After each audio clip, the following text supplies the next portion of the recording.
Good morning बच्चों। कक्षा 12 के सभी छात्र छात्राएं ध्यान दें।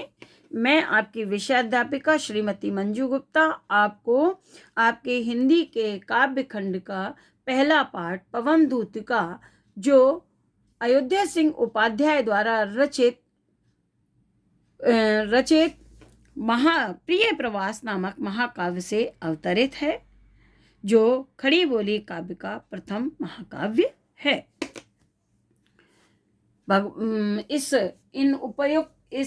पैरे में, इन पंक्तियों में राधा जी भगवान श्री कृष्ण के सौंदर्य का वर्णन करती हुई पवन से कहती हैं, हे पवन, सांचे ढाला सकल वपु है, दिव्य सौंदर्यशाली, शत पुष्पों सी सुरभि उनकी प्राण संपोषिका है। दोनों कंधे वृषभ वर्षे हैं बड़े ही सजीले, लंबी बाहें कलब कसी शक्ति की पेटिका है।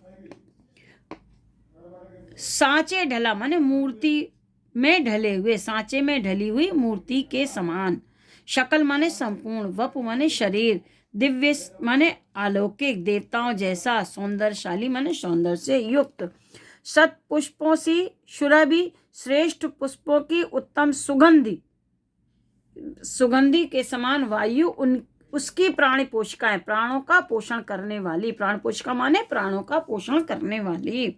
वृषभ माने बैल, वर माने श्रेष्ठ, से माने समान, और कलब करसी माने हाथी की सूंड के समान, पेटिका माने पिटारी। अब अर्थ देखिए। राधिका जी पवन से कहती हैं कि तू जब पवन को देखेगी तो वो कैसे लग रहे होंगे? सांचे ढाला शकल बपू है, दिव्य सौंदर्यशाली। हे पवन, उन श्री कृष्ण का सारा शरीर एक सांचे में ढली हुई मूर्ति के समान अत्यधिक सुडौल और सौंदर्य से युक्त देवताओं के जैसा होगा।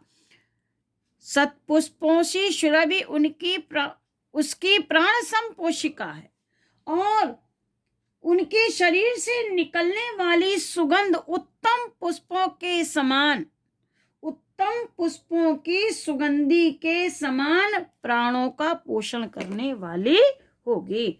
फिर से देखिए, उनका संपूर्ण शरीर, भगवान कृष्ण का संपूर्ण शरीर एक मूर्ति में ढली हुए सुंदर सांचे में ढली हुई सुंदर मूर्ति के समान, दिव्य माने देवताओं के समान सौंदर्य से युक्त होगा, और श्रेष्ठ पुष्पों से युक्त सुरभि माने हवा उनकी प्राण पोषिका है।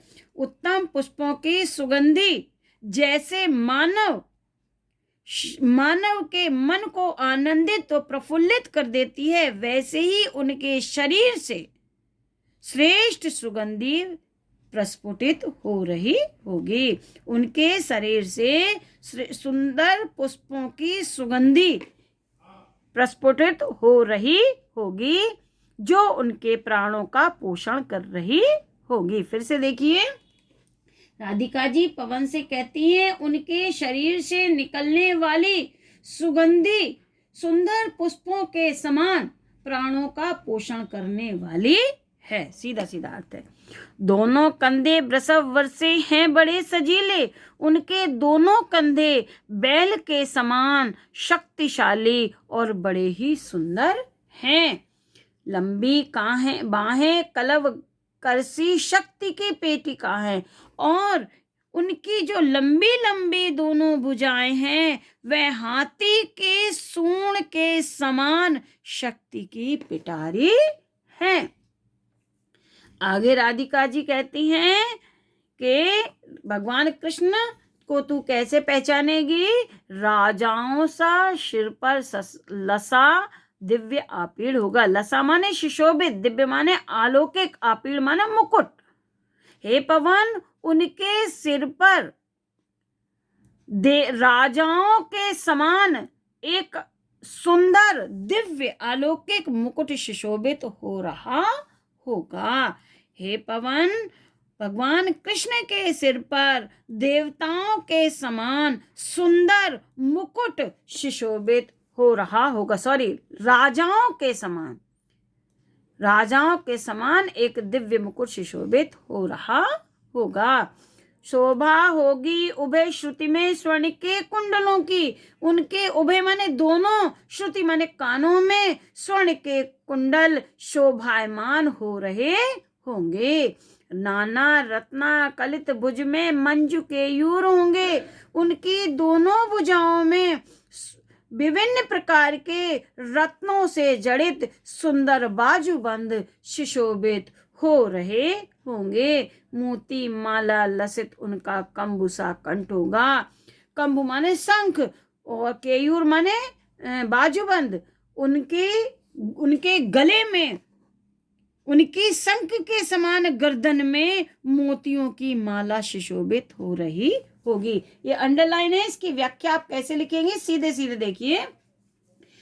राधा जी पवन से भगवान कृष्ण के विषय में कहती हैं, हे पवन, उनके सिर पर राजाओं के समान एक अलौकिक मुकुट सुशोभित हो रहा होगा और उनके दोनों कानों में सोने के कुंडल सुशोभित हो रहे होंगे और वे अपनी दोनों भुजाओं में विभिन्न प्रकार के रत्नों से जड़ित बाजूबंद को धारण किए हुए होंगे और साथ ही उनकी शंख जैसी गर्दन विभिन्न प्रकार के सुंदर सुंदर मोतियों की माला सुशोभित हो रही होगी, मालाओं से सुशोभित हो रही होगी। उनकी शंख के समान गर्दन विभिन्न प्रकार के सुंदर सुंदर मोतियों की माला से सुशोभित हो रही होगी। इस तरह से व्याख्या लिखेंगे। अब देखिए बच्चों, कुछ प्रश्न हैं जिसे आपको अपनी कॉपी में करना है, वो इस प्रकार है। पहला प्रश्न है, पद्यांश के पाठ और कवि का नाम लिखिए। वो आप लिख लेंगे। पाठ का नाम है पवनदूत का और इसके कवि का नाम है अयोध्या सिंह उपाध्याय हरिऔध। दूसरा प्रश्न है, रेखांकित अंश की व्याख्या कीजिए, जिसे मैंने आपको भलीभांति समझा दिया। तीसरा प्रश्न है, प्रस्तुत पंक्तियां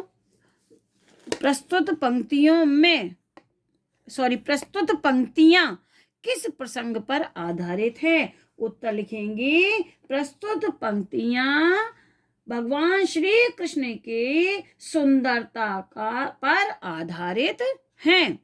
चौथा प्रश्न है, राधिका के अनुसार श्री कृष्ण का शरीर किसके समान है।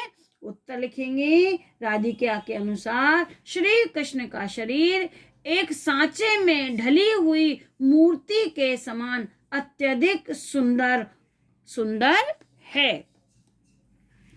अगला प्रश्न है, राधिका जी कृष्ण के शरीर के संबंध में पवन दूतिका से क्या कह रही हैं। उत्तर लिखेंगे, राधिका जी श्री कृष्ण के शरीर के संबंध में पवन दूतिका से कह रही हैं कि उनके सर पर राजाओं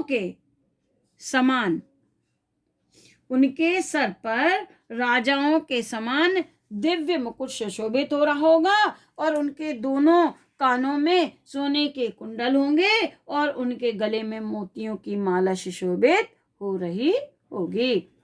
श्री कृष्ण के कंधे और बाहें कैसी हैं। उत्तर लिखेंगे, श्री कृष्ण के कंधे बैल के समान शक्तिशाली सुंदर और बाहें हाथी की सूंड के समान शक्ति की पिटारी हैं। बच्चों, ये यहीं पर समाप्त होता है। इनको आप प्रश्नों को कॉपी में करते जाइएगा, आगे कल पढ़ाऊंगी। Thank you.